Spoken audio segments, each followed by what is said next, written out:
What's going on, everybody? Welcome back to another episode of Jeremy's Point of View. Here in today's episode, I'm doing something that I wanted to do last week, didn't get around to doing it, and I'm going to basically combine this into one episode. This is going to be my episode 1 and 2 review of The Last of Us. We are in season 1 of the phenomenal video game that has now been converted into a TV series, and I really want to talk about this show with you guys. It has been a while since there has been a show that I look forward to and I'm dying and itching to view every Sunday night. For me, lately, House of the Dragon, that filled that role for me for a bit. It brought me back into the Game of Thrones universe, something that I didn't know if it was going to be possible because I was such a huge Game of Thrones fan, and the way that show ended, I mean, I think we're all in agreement there. That was a big pile of horse shit. And House of the Dragon really got me excited again for watching, Sunday night HBO TV series again.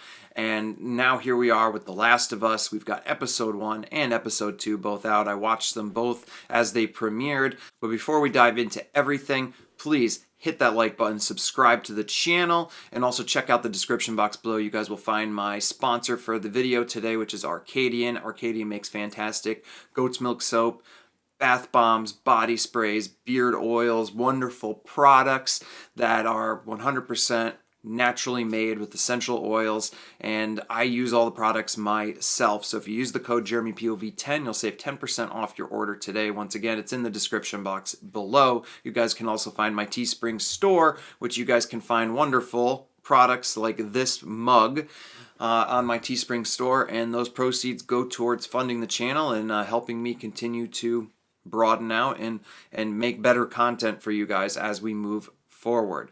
All right, let's go ahead and dive into this thing.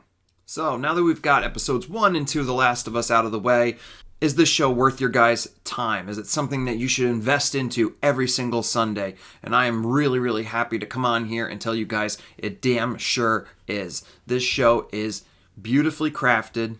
The cinematics are great. It's well shot. The effects are there. You can tell a lot of love, a lot of time, a lot of effort has been placed into this.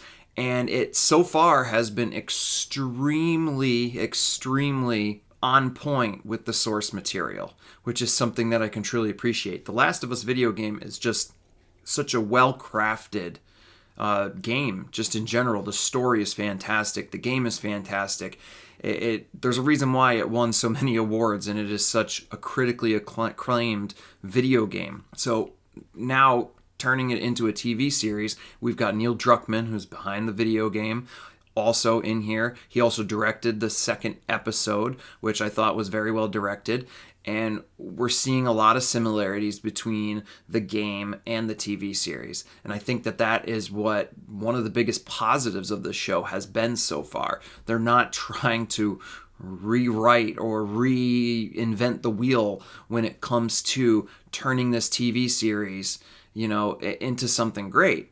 They know that they've got a great story already in this game, and they need to adapt it, and they need to make small tweaks, small changes here and there that make more sense when you're adapting it into a universe and a TV series.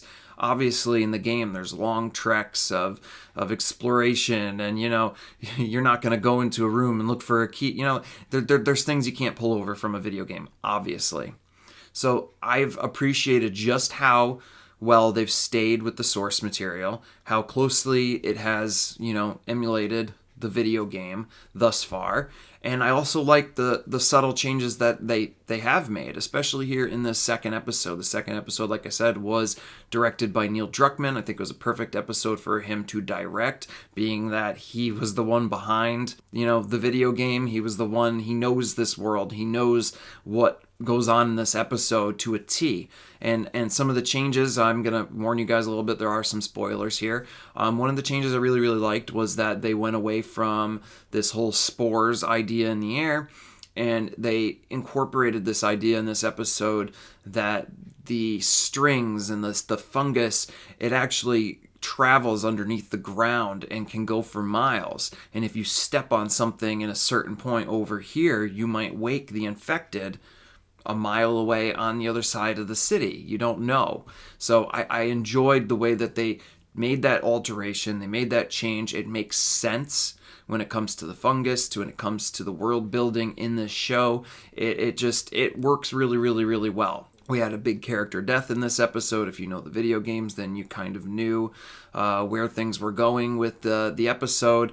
I liked how it all played out. We did not get this, if I remember correctly, in the video game, there was a military aspect, and instead in this episode, they swapped that out for the infected, and I think it worked. It flowed well. It worked well with where they're taking the story, and it made sense to have them introduced into this world and to kind of keep it more focused on the infected instead of this military aspect, bringing that in. I think that could make it a bit convoluted. It would be a bit too much to introduce right here, right now in this episode, with the way that they're trying to pace it, with the way they're trying to get it to flow, with the way that we're still getting, used to the way the world works, to the way we're being introduced to the infected. I think it was perfectly crafted, perfectly done. I think for some this might be a bit of a slower episode, but I'm enjoying the pacing. I think the first episode was perfectly paced. We got that opening scene, and Pedro Pascal has been absolutely fantastic. Bella Ramsey, I wasn't certain how I felt about her character going into this and whether or not I thought she was the right fit for Ellie, but I can honestly say after episode 2, she has made this character her own. She really fits well into the role. Her sarcasm, her fun, playful bit of nature, the naivety that she still has when it comes to being in this outside world. She's stubborn. I love the way her character is being fledged out. I love the way Bella Ramsey is taking control of this role, and the acting so far has been superb across the board. What can I complain about? Pedro Pascal, fantastic.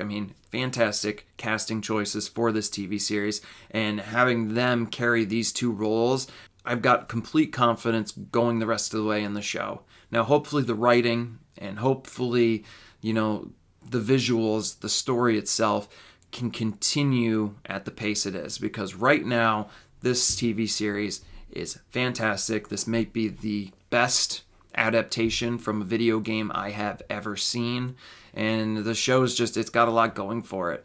And back to the first episode just a little bit, we had Joel, played by Pedro Pascal, his daughter. We knew, if anybody came from the video games, that his daughter was going to die. It was going to leave an emotional impact on us, and I thought the way that they introduced us to her, gave us enough backstory, it didn't drag on.